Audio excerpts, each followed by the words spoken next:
this job. All right, guys. Sorry about that. We back. We back. Had a technical difficulty. We up in here. Technical difficulties there.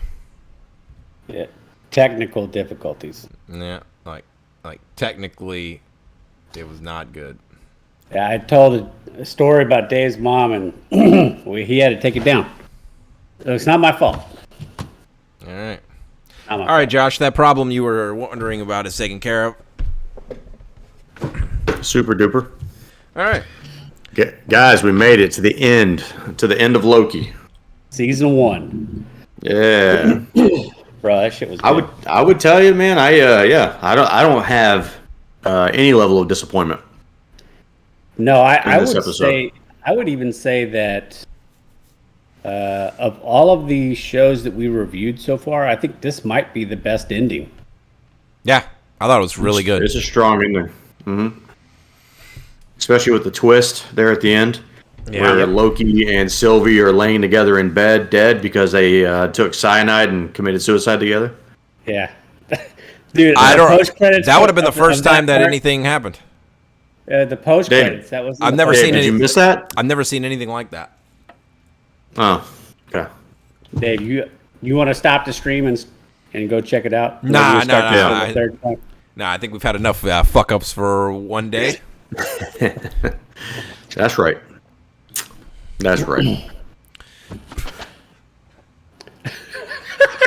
God fucking damn So I was playing D&D the other day, okay? No, you weren't. And I'm in my alter ego, Grimskull. Oh no! No! Look, if we're gonna do this, I'll do the voice. If we're gonna do it, I'll do it. But don't besmirch my character's name. It's a stupid name. No, it's Grimskull. He's a half-orc barbarian. I'm level 10. Out of the level cap is 20. I've been playing him for 3 years in our campaign. You've been playing him for 3 years and you're only halfway level? Yeah, it's a slow burn. It does take a long time. Yeah, it's not. You gotta put some work in, Dave. It's not a. You don't grind. It's not WoW. It's not about the end game. It's a journey. It's D&D is literally about the journey. It's not. It's like the Miley Cyrus song. It's the climb. Okay, sure. Yeah, I wouldn't know, but I'll give you a little taste. Just a little taste of what I do every Sunday night. Whatever fans we had. Well, it is what it is. I can't even look at you guys and try to do it. What's funny is I do this for 2.5 hours every Sunday, and I just do the voice like it ain't nothing, and everybody else is in character. So does I was gonna say, does everybody else in the room do the same thing? Like everybody else is in like. So how do you do the voice whenever you're trying to choke down Funyuns and stuff? So I'm the only one who does a voice. I'm being dead serious. Is that because you're the dungeon master, so you feel like you got to like oversell it, or what? No, I'm not the dungeon master. No, he's not. But no, what? So the Who's the dungeon master? So my buddy Quinn is the dungeon master. Shout out Quinn. He does do voices. He does voices. You let him be your boss. He's telling you the story. I was his boss at Geek Squad. He was one of my employees. Anyway. I know who it is. I know who you're talking about. I'm just saying, you let him boss you around. It's not how it works. He's the dungeon master, Dave. You're the dungeon bitch. No, that's not. You clearly do not know how D&D works at all. Apparently, I'm playing the only real version of D&D. You're playing some bullshit version. No, you're not even. You don't legitimately. That's not how he talks. But that would be like a good troll or something.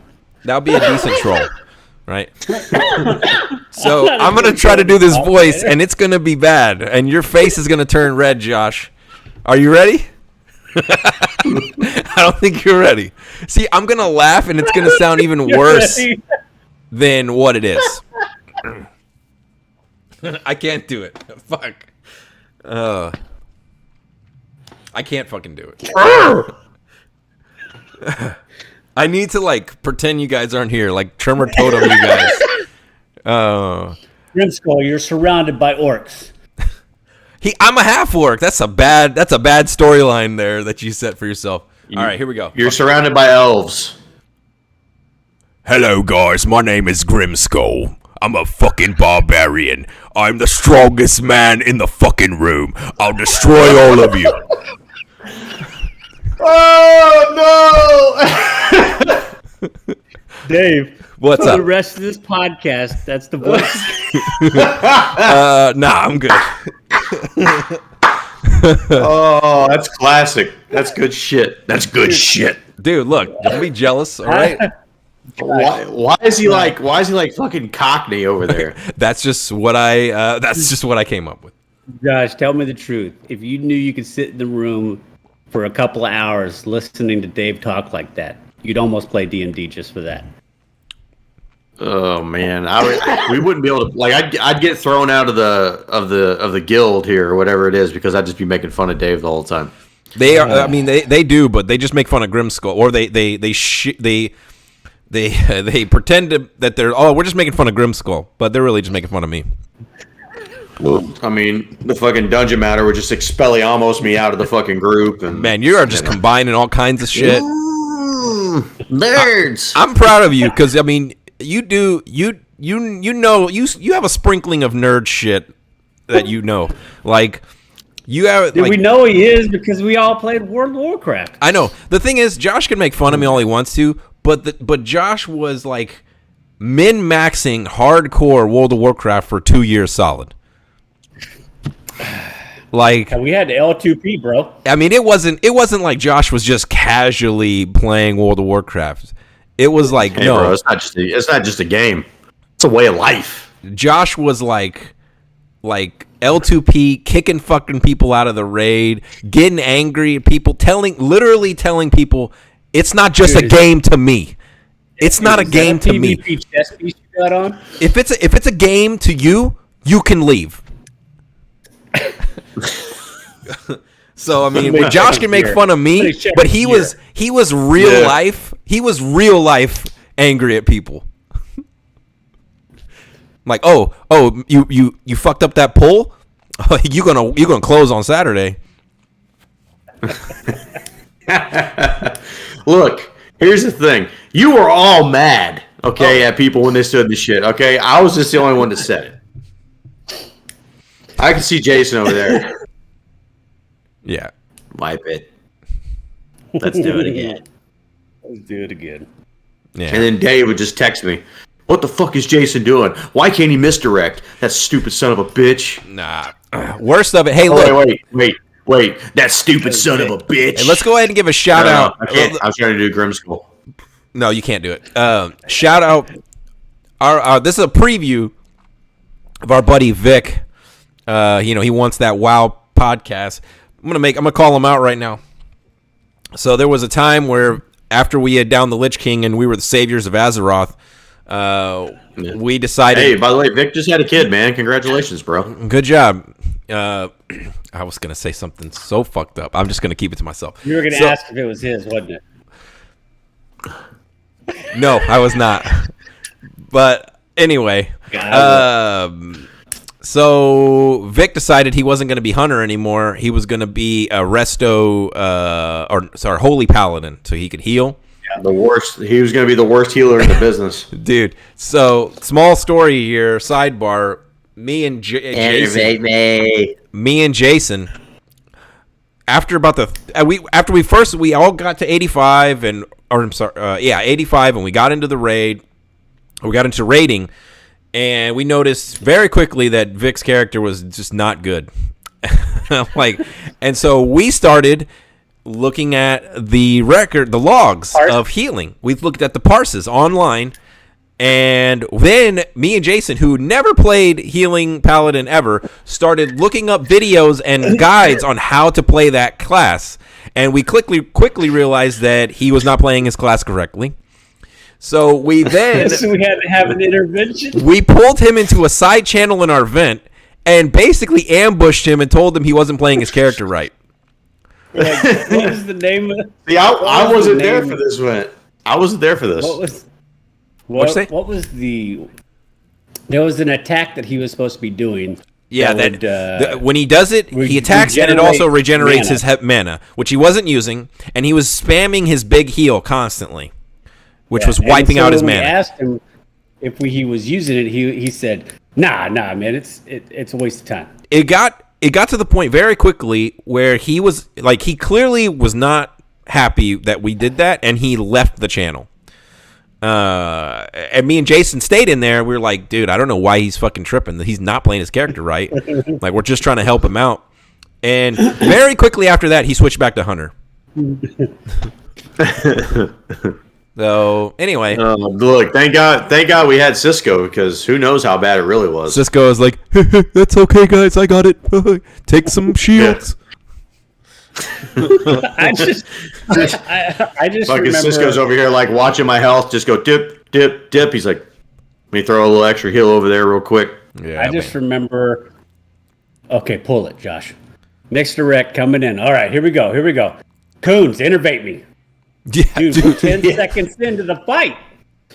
I barely got hit once. This dude's out of mana. Innervate me. Dude, and he made it seem like it was funny. Like, this shit's not funny.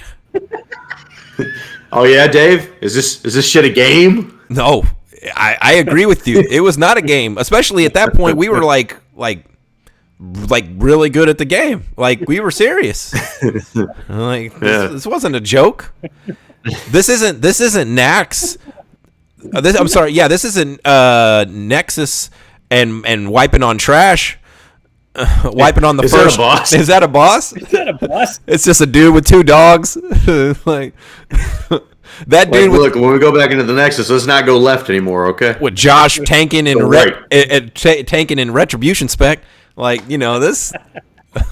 Whoa, that never happened, bro. It fucking did happen, and then you had to go pay, dude. You had to go. This is before they had dual spec, and you had to go pay to get respect.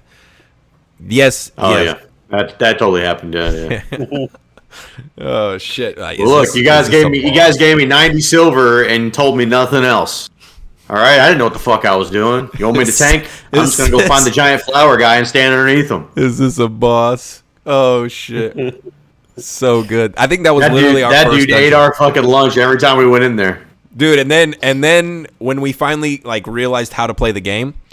I remember every time we would fight that dude, we're like, man, let's fucking destroy this guy. We'd fucking time warp, like we fucking burn everything we had. Yeah, because by the time you make it to the boss, all your cooldowns would come back. Cooldowns. Hey, so we've been live for 13 minutes. Let's go ahead and talk about Loki. Are we ready? Let's do it, Grimskull. Yeah. All right, let's do it. So the whole time you're in this thing, you talk like that. Yeah. Dave, I almost want you to do the introduction of this episode. Oh God, he's got to do it. He's got to do it in Grimskull. Okay. I'm not going 1 second further if he doesn't do it. I need to know what you say. All right, I just make something up or what? What do you say? No, I say hello and welcome. Three guys in a mic. Loki, an original new series on Disney Plus. Okay, I'm hold your on. Co-host, I don't remember anything. I'm your co-host, Grimskull. Okay. All right, here we go. Hello. Okay, I'm just gonna say it real quick. Hello, welcome to Three Guys in a Mic. Present Loki, a new original series on Disney Plus. I am your co-host, Grimskull, along with. Okay, you ready? Yes. Okay, can you try not to laugh the whole time so I don't have to do this 17 times? You're ever to turn off your camera? Jesus.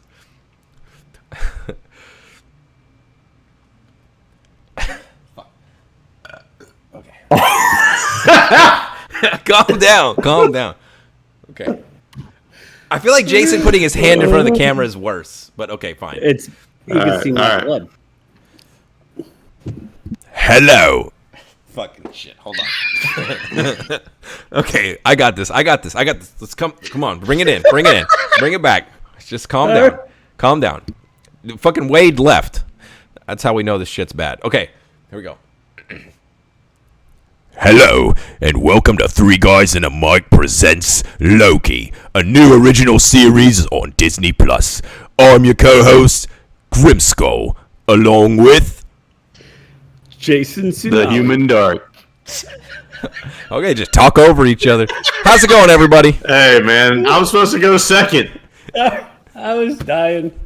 What's up, everybody? That was. What up, Grim Skull? Yeah, Hey. thanks for stopping by, Grimskull. Hey, so just to explain Yeah. honestly, you know, For the non-YouTube crowd. for the non-YouTube crowd, basically what you just heard was my Dungeons and Dragons character that I play on Sundays, Grimskull. He's a half-orc barbarian, and he was gracious enough to stop by the pod. yeah, he just came by my house. He had to pick up his axe, and yeah, that's it. Now these guys, And everybody has turned off the podcast. that's fine. Yeah, no, these guys are making fun of me because of obvious reasons. So Dave, what? we're not here to talk about fucking Grim Skull's dumbass. We're here to talk about Loki. Man, what a great fucking episode. What a great way to end the season. And, Absolutely. Holy shit. you know, I thought initially that 6 episodes wasn't going to be enough to tell a cohesive story. But You were wrong. I was super wrong.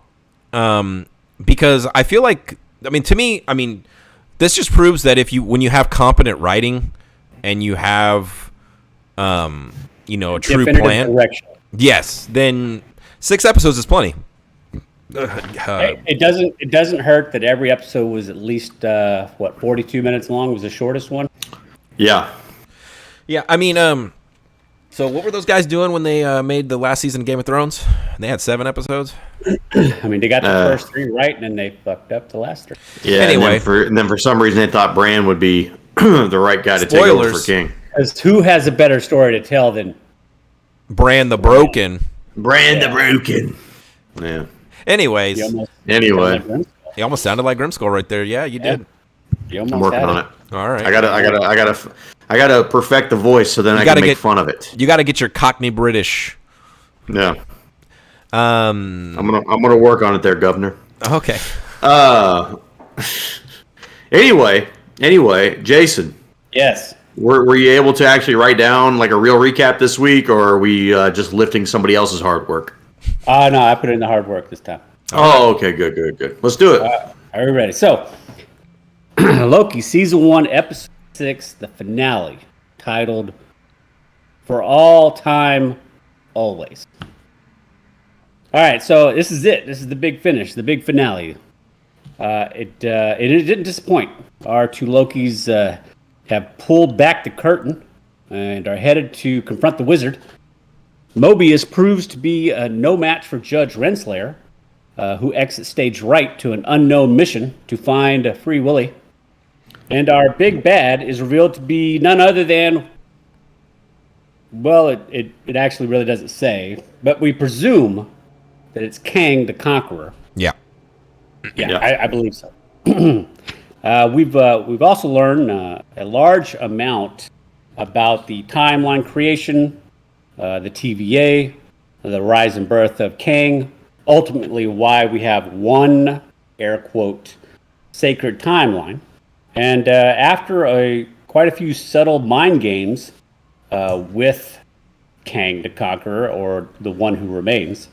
He who remains. Get it right. Yeah, he remains, yeah. We do get a little bit of a combat between the 2 Lokis. Sylvie decides to fuck all, kisses our Loki, and then pushes him through the portal, and then executes Kang right through the chest, setting off a cataclysmic branching of the timeline. And our Loki realizes he's not in Kansas anymore, nor is he in the timeline he left. Yeah, that was brutal. Yeah. Yeah. But at least they didn't have sex. I'm gonna come in here quick, man. Man, I thought that the guy who played Kang the Conqueror here, Jonathan Majors, I thought he was fantastic in this. Yeah, I loved it. I sneak peek. He is my favorite character of the episode. So I will agree with you that I do have a little take on it. I did watch this episode 3 times this week. God damn. Yeah, pulling a Josh over there. Yeah, this is the most that I've watched any single episode of Loki this year. I was watching it before you guys before Dave started texting and saying he wanted to get on early. So I was trying to get at least a second episode in, or second watch in, but I was not able to finish that. I got to the point where basically they get into the office and Sylvie tries to kill him again. He's like, "Oh, we're still doing this?" Yeah. Swing and a miss. Yeah. But man, I mean, just like I was instantly bought into this guy, like playing the character, and I thought, I guess I think I text Dave this, or maybe I text both of y'all this, but I thought to myself, because there were so many different Lokis. Yeah. And so I thought maybe like this was just the guy playing Kang like in this iteration, like, and there were going to be different variations of Nathaniel Richards or Kang or Immortus or whatever you want to call him right now. Yeah. He Who Remains. I thought there were going to be like different versions. Maybe ended up on like Denzel or something, like somebody big. But the more we kept going through this episode, I was like, man, this guy's fucking good. And then I don't follow along with like a ton of Marvel news, but then you see that he's already signed on to play Kang the Conqueror in the Marvel universe in Quantumania. Yep. Yeah. So I was like, oh, okay. So this is the guy for the long haul, which I think is pretty cool. That like you had Thanos, who was more of a digital guy, but it was still played by Josh Brolin. So at least I think an actor with some gravitas, right? Yeah. Yeah. Whereas this guy, unless you watch the HBO show Lovecraft Country, yeah. That show's good. Then you probably I'm super interested in going back and watching it now after seeing him in this. Now they did cancel it after one season though, unfortunately. Then it's totally not good, I guess. But no, it is really good. It's worth the time. But I mean, this dude looks like he's going to be a pretty big star here for the Marvel universe, and I think, and hearing him talk about all the multiverses and all the stuff, I think it opens up some pretty interesting options for villains for all these movies coming up soon. Yep. Because I think Marvel's had one big problem in their first like 23 movies is finding good villains. Yeah, outside of Thanos. 23 movies, right? Huh? Yeah, something like that. I would say the best villain we've had up to this point is probably Thanos. Oh, I think it's Thanos hands down up to this point. I think it's Thanos and then Killmonger for sure, right? Yeah. Oh, Jason doesn't like Killmonger.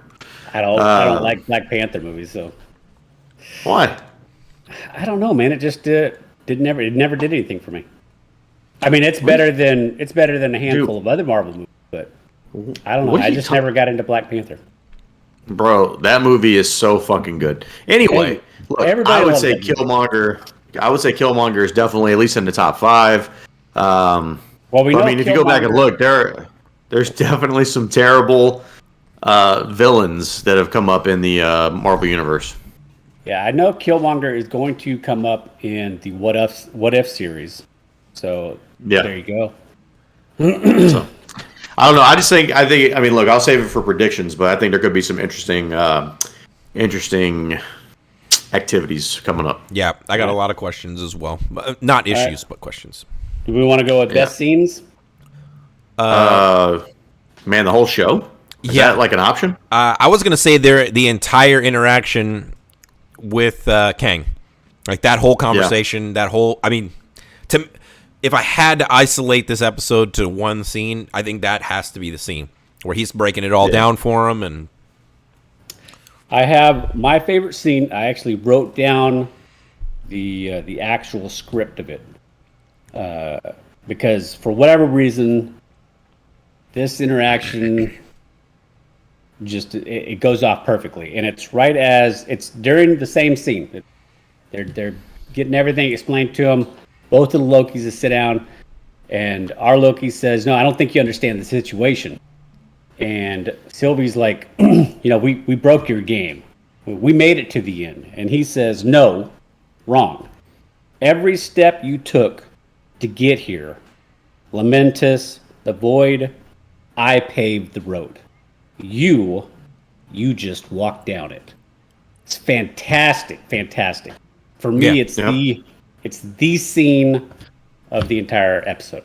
Oh yeah, Loved it. I mean, yeah, I mean, I think early hype, right, for me, and we've already kind of talked about it, but I'm just going to call it out right now.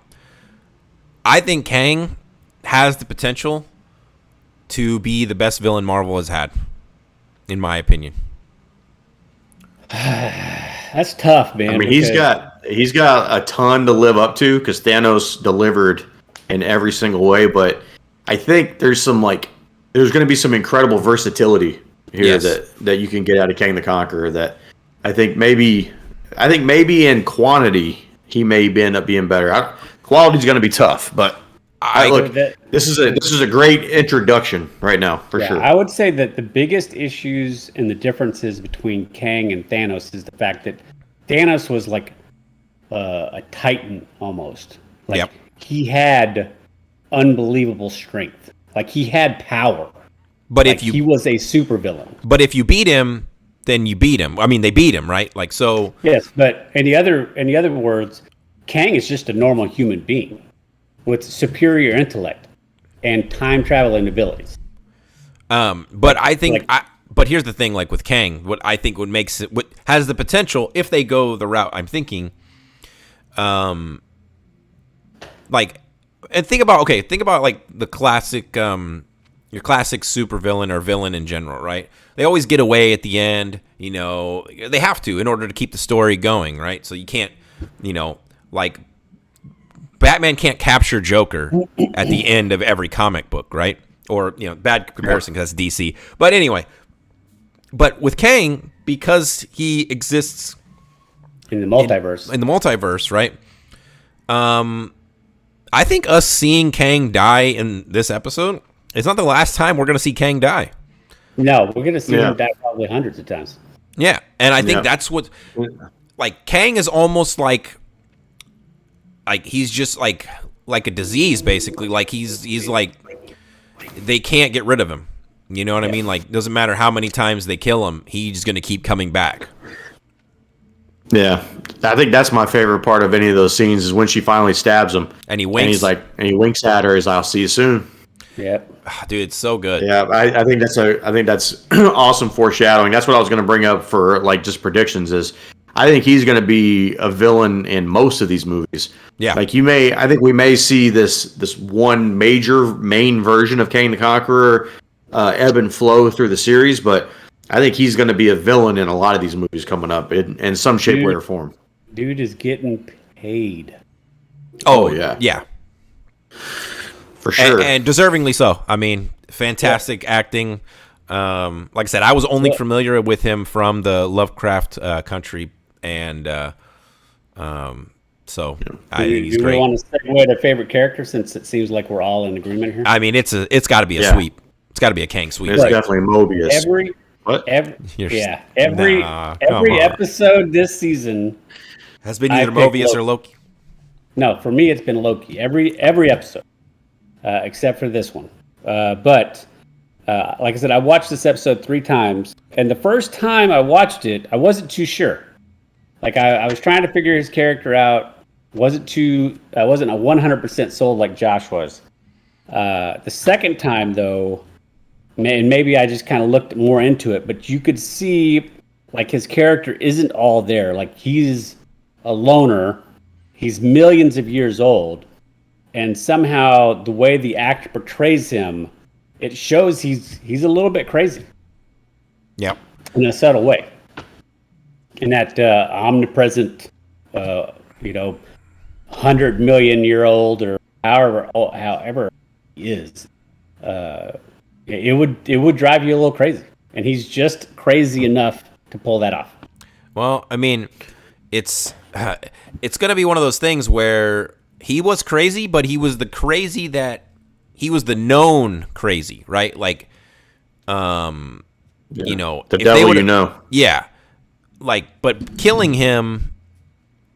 Well, we can get to this later, but I mean, I feel like killing him ultimately is going to prove to be a mistake.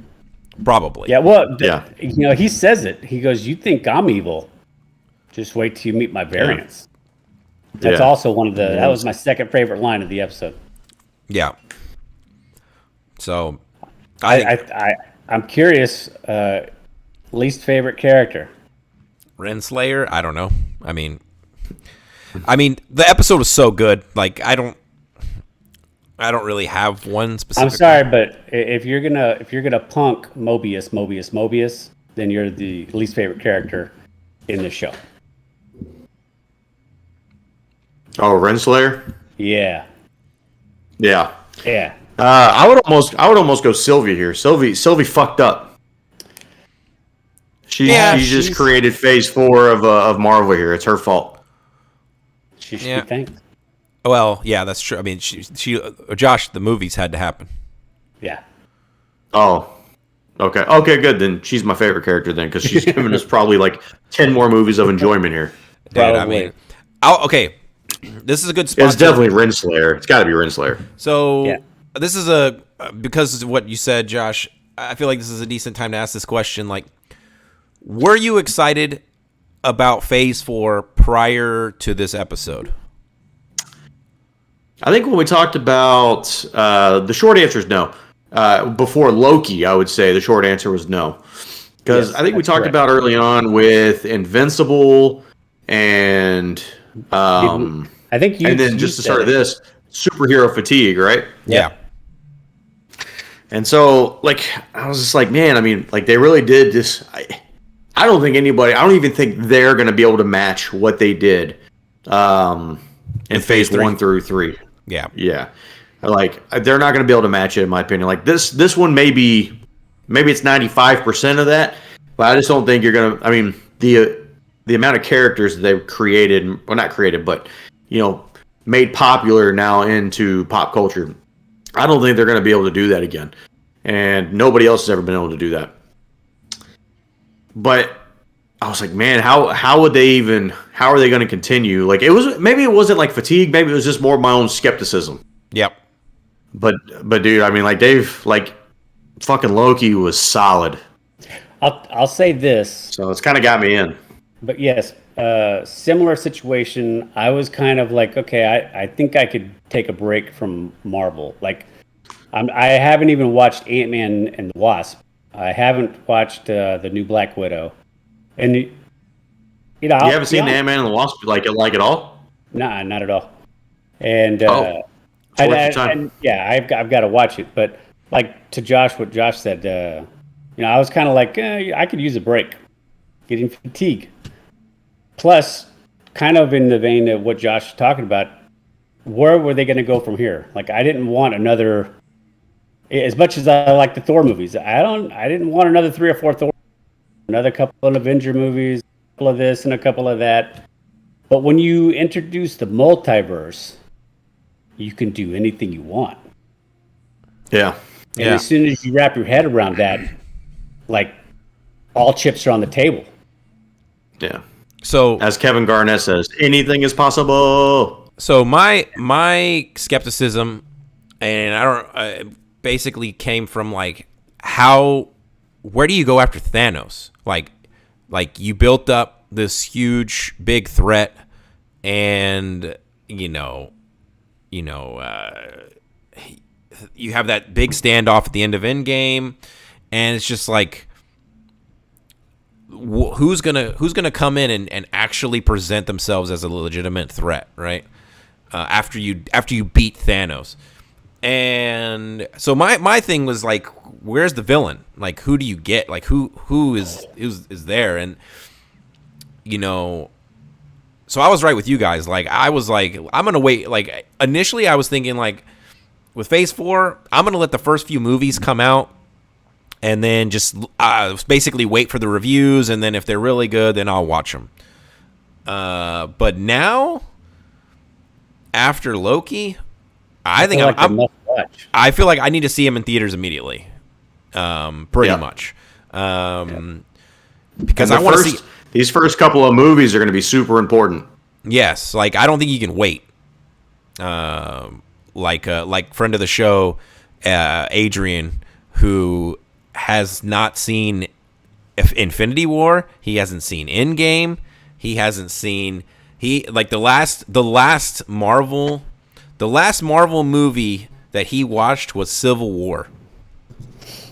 Jesus. Wow, he's missing the boat big time. Yeah. So I don't want to be like that. I think I'm gonna have to see these.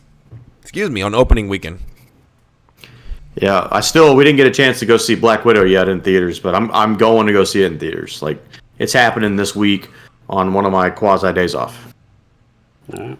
Yeah. But all right, so I don't next? know if we have anything to really talk about, but issues. Any issues with this episode? I don't have any, and all I have are questions. These aren't. I wouldn't say these are predictions. These are more just like. We'll wait. We'll put that in with predictions, theories, and questions. Yeah. Okay. My only issue is it was a great ending, but it was just unfortunate that you didn't get the continuation of the Mobius Loki bromance. Yes.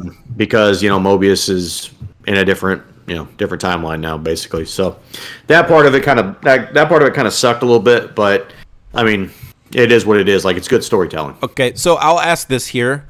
Because I was looking at my notes, and this, you could technically count this as an issue. Okay, hold on. I do have one issue. Okay, well, I was about to tell you an issue too, but whatever, you can go. Well, I don't know. Is it a question, Dave? It's an issue. Okay, then you go, Dave. Go. It's an issue that is a question. So he's he who remains, right? I fucking said, is this a question? He said, no, it's an issue. All Well, right, then go, Dave. It's an issue. It's a question. No, it is an issue, but I'm asking you. Jesus Christ. God, I hate Anyway, this whole fucking episode. Give it to the Grim he's Skull. he who remains, right? He who remains. Yeah. That implies he's the last one, correct? Of what? Yes. Of himself? Yes. Okay, so then why would killing him bring variance? Okay, I have a theory. He's a time traveler. No, see, he is suppressing all of the branches. Okay. All of the branches that could possibly Of himself, lead, specifically, right? yes, to a variant of himself. Got it. Yes. The Nexus events, I believe, are simply branches that he knows that will probably lead to another variant of himself. So he just nips them as they start. That way he does not have to continue fighting himself. So then by him dying, now all of the Nexus events are actually just Just going him. like at fucking light speed. Got it. Like okay. literally, like if there was another episode, like literally his variant would just walk through the door. Because time, that's one of the issues that I have, and as well as one of the questions that I have. So one of my issues, it's the only issue, and it's not even about this episode. It's just in the totality of where they're going, and that's time travel or alternate universes, etc. They can become extremely confusing, Yep. hard to keep track of, and inevitably they usually go off course. So I'm hoping that Disney and Marvel don't fuck this up. I would say I think we can confidently. I think we can be confident that they won't. I mean, based off of the success rate they had of all the other movies. I will say, but Disney is in charge, and we saw what happened to Star Wars. Well, look, I think ultimately it's who you have at the helm, right? Disney's just Correct. the money. Disney's just the money, okay? And as long as Kevin Feige is still running the show, he's the guy that's been in charge of the MCU for basically the whole time. As long as he's still, I mean, never let him leave. So as long as he's still at the helm, and I think I'm pretty sure he is. Then to Josh's point, I have no. I mean, it's just like Dave Filoni, right, and John Favreau. Yeah. I mean, those two. Never let them stop. Never let them leave, because they could easily like fix Star Wars. Put them in charge of the Star Wars universe. Yeah, let them redo 7, 8, and 9. Anyway, that's a different conversation. Yeah, we already had that podcast. Yeah, we did actually. Okay. The What's archive. next? Okay, so now we're just going to move on to predictions, theories, questions. We all have some. Who wants to go first? I'll go first. All right. Okay. First one. How did everyone forget what happened, but Loki still knows? How is he different? How is he shielded from that? I don't think he was shielded from it. I think Sylvie, when she put him through there, she sent him to an alternate universe. We are led to believe when he's in the library, when he comes across B-15 and Mobius, that they're talking about what we all know. Instead, they're probably having a different conversation just to lure us in. And then he's like, hey, the shit's hit the fan. Oh my God, this guy's really evil. And they're like, slow down. Who are you and where do you work? And then he turns and he sees Kang the Conqueror instead of the Timekeepers. I get that. I think he is just in an alternate universe. Well, okay, so I get that, right? But we were led to believe, now correct me if I'm wrong, or correct me if I'm wrong in the comments or whatever, but that the TVA was separate from the Eternal Timeline or whatever. Like it was on its own thing. Yeah, I think that was on purpose. I think that in these alternate universes after the branching, I think that whoever the next Kang that took over, I think that's where this alternate universe is at.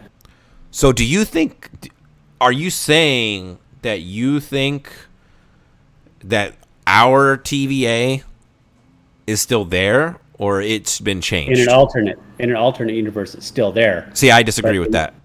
I mean, look, you could be right, or you could be wrong. That's kind of how it works. That's astute of you. I know. The issue is this: that when Kang was killed, like millions of branches came off. Sure.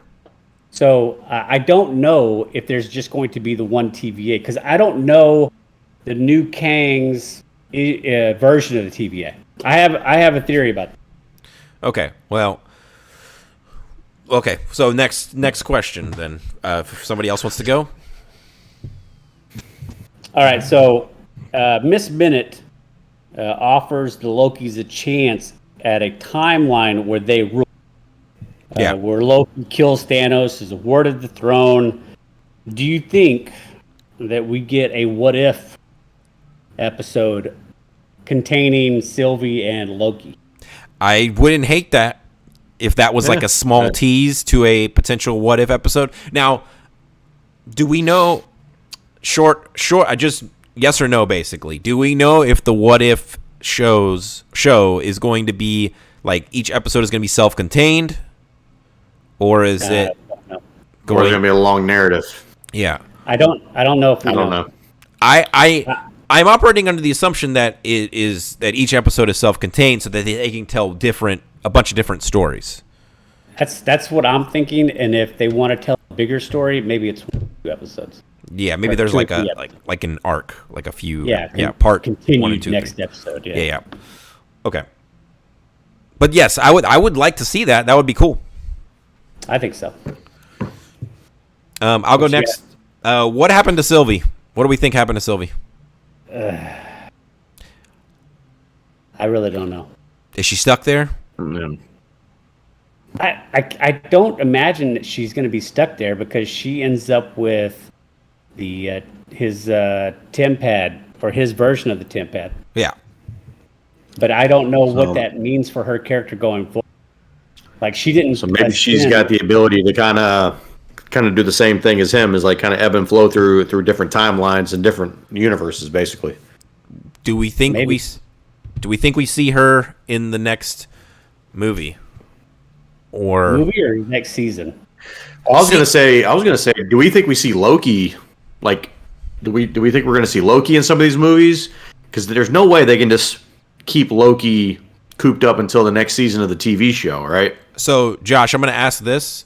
because this is exactly your question. This was one of mine. So does the ending of this set up Phase 4 or Season 2 of Loki? Because I think that's kind of paired with your question. Yeah. So you say Phase 4. I mean, I say Phase 4. I mean, I think this is going to be the thing that creates ripples through the next couple of movies. Like I feel like we'll reference this more in maybe the Doctor Strange movie. Yep.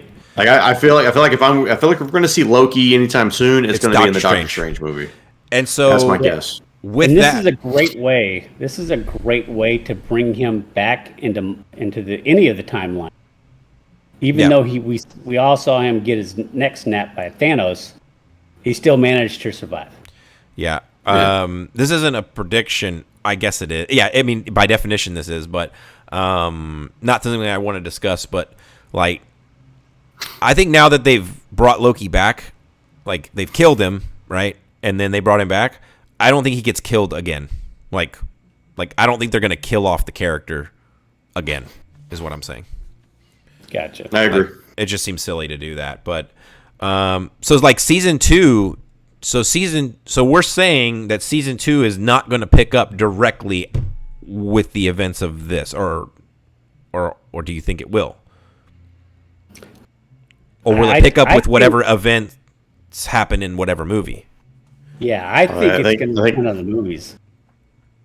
Yeah, I think the problem is like have they started production on Season 2 at this point? Like, no, I think the movies are the next focus. It would stand a chance. Yeah, but I mean, it would stand to be that it seems like most of these shows that we watch, it tends to be at least a year in between seasons, or more.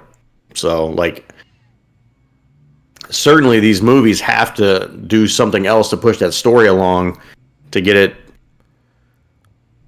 to make it make sense, right? Agreed. Yeah. Jason, what you got? Let's see. Mobius says to Renslayer, he's holding the pin. He says, "Now that we know your secret," which just turns out to be that she's a variant ex-principal. Do we think there was something more to that statement? Or just that her secret was that she was a variant? That just doesn't... When I watch it, it doesn't seem like that's... I don't know. Something doesn't sound right with the way that he says it to her, and the way that she reacts. We see... we see how it plays out right after that, but do we think there was actually more to that statement to her specifically? I don't think so, because I think to her, like the other agents knowing that she or anybody else is a variant is like, that's a huge problem for her. Yeah. Gotcha. And so I think them knowing that she is a variant, or anybody knowing that she's a variant as well, especially because, I mean, B-15 made it a point to bring another agent in there to see it, so then now there's some credibility spreading around the ranks. Yeah. So I think it's more just that she's lost this appearance of being more than what she is. Yeah. Okay, so to follow up on that, now this first part is just to illustrate how confusing having these alternate realities, alternate universes, because we know time works different, but some things still don't add up when you start putting out dates. So Renslayer is said to have been served eons in the TVA with Mobius. Yep. Which whatever eon is in terms of time. Yes. But she was pruned in the year 2018. Yep. And Mobius seems to be early 90s guy, right? Yeah. Yeah. All right. So I just, there's, when you start doing things like this, issues with that timing, because you have to separate the fact that all of these multiverses are not in the same time. Yeah. They just happen to contain like the same people or same entity. But anyway. Yeah. But 2018 in one can be 1992 in another. Correct. Now, going on from that, let's see. It says, during the course of the season, we find out that she was abducted. She abducted Sylvie. Yep. She also hid the evidence about C20 exposing that they were variants. Yep. She reacts in a half-hearted way to the timekeeper's death. Yep. She and didn't still seem super shocked. Still continues to attempt covering up the secret. Also tells Miss Minute to get her, the files on who's in charge. Do we think that she knew more than she let on? Absolutely. And okay, so well, I mean that's kind of part of my question. Do we think that she really knew, or that she was just kind of working in the moment? No, I mean, I'm just going with what the show is showing me, and I mean, the way that performance, like the way the actress portrayed that performance, tells me that she didn't, like, that she knew already. Like, she never acted something. She never acted truly shocked of any of these revelations. And for her, it was always about the mission. Yeah. She never I think she knew something was up. She may not have known the full story. She may not have known about Kang and all that, but she definitely knew way more than she pretended. Okay. I think she's going on a mission right now for He Who Remains. Yep. I think he might have had some inclination that maybe this was going to turn out the way it did, and maybe Renslayer's going through time to try and find another time to cut off. Maybe she's getting a second chance to go back and actually get Sylvie and kill her to prevent all that other stuff from happening, or something. I have a theory. That'll be my last. Dave, you got some more stuff? I have one last question. All right. So, Kang, he reached a point in this conversation with Sylvie and Loki that he said he didn't, like, it was like, basically he's like, oh, I don't know what's going to happen. Right? Cross the threshold. The threshold.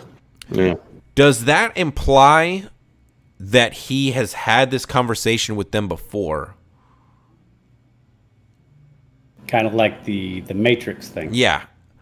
Yeah. And if so, that tells me that they made a different decision before. Because if he's reached a point that he didn't know what's going to happen, then that means they've done something different. Yeah, there's a moment, and like I said, this is just after the third watch. He says that, and you hear the branching of the timeline. A couple of things that happen all at the same time, and I want to say, I assume that they're all kind of, when they get to that point, there's some like thunder or some kind of noise in the background that he's listening to, and that's the branching of the timeline. It just happens to coincide exactly when Mobius and B-15 are exposing what's going on in the TVA. So the TVA is not pruning the new Nexus event. And so at that point, that's when he says, I don't know where we're going to go from here, because as of right now, the TVA is not doing its job. And right now, I don't know what the decisions are, because he's not in charge of making those decisions. Yeah, Does that make sense? Yeah, it's very timey-wimey. Like, it's very See, this is exactly what I was talking about earlier.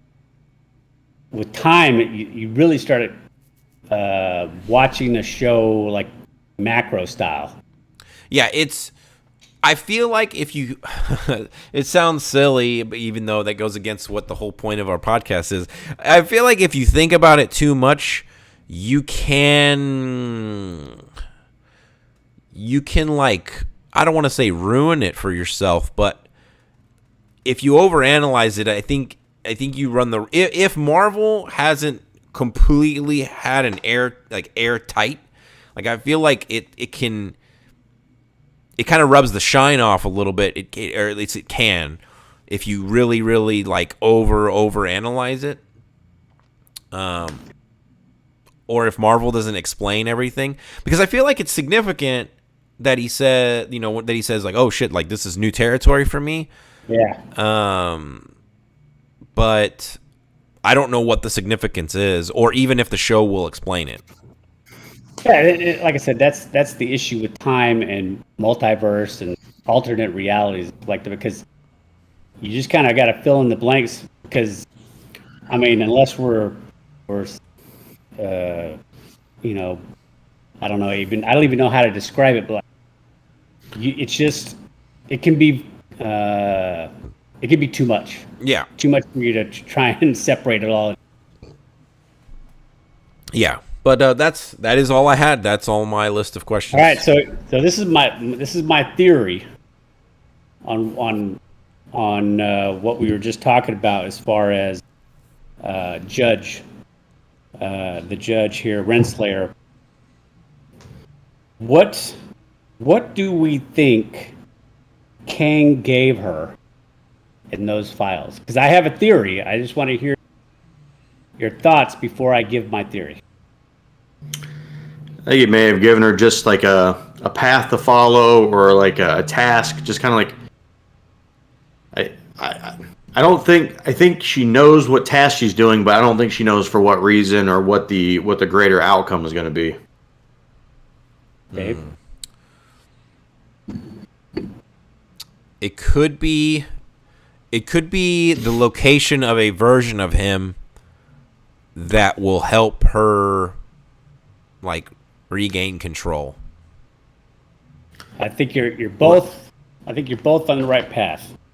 In the comics, they're a thing, by the way. So like Kang and Ravonna are boning.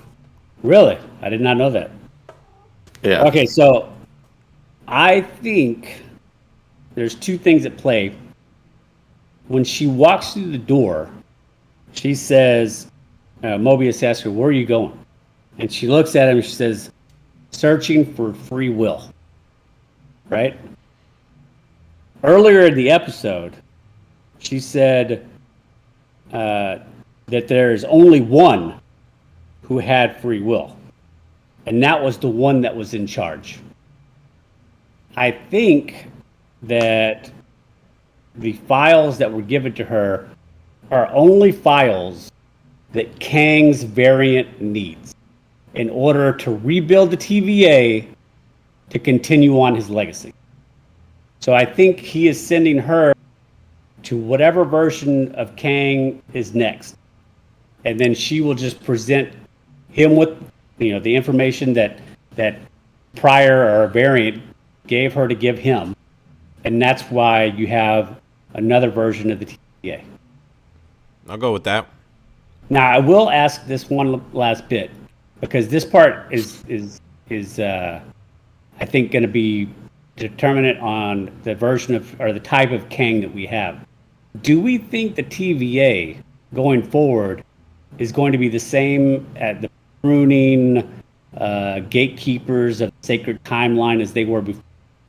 Or is this more a totalitarian style army, Gestapo, if you want it, of Kang the Conqueror?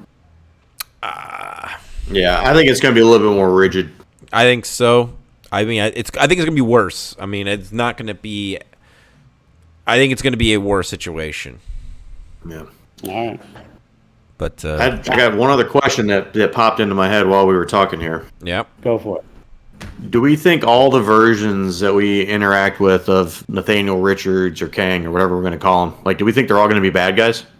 Or do we think we come across one that befriends somebody within one of the movies and maybe is an ally to them? Or it could be a double turn later on down the line. But do we think it's always going to be a us versus him kind of thing? I think it's always going to... Go ahead. I think initially there will not be any good ones. And I think they will find a good one, and that will help them take Kang down. I think the it would eventual key.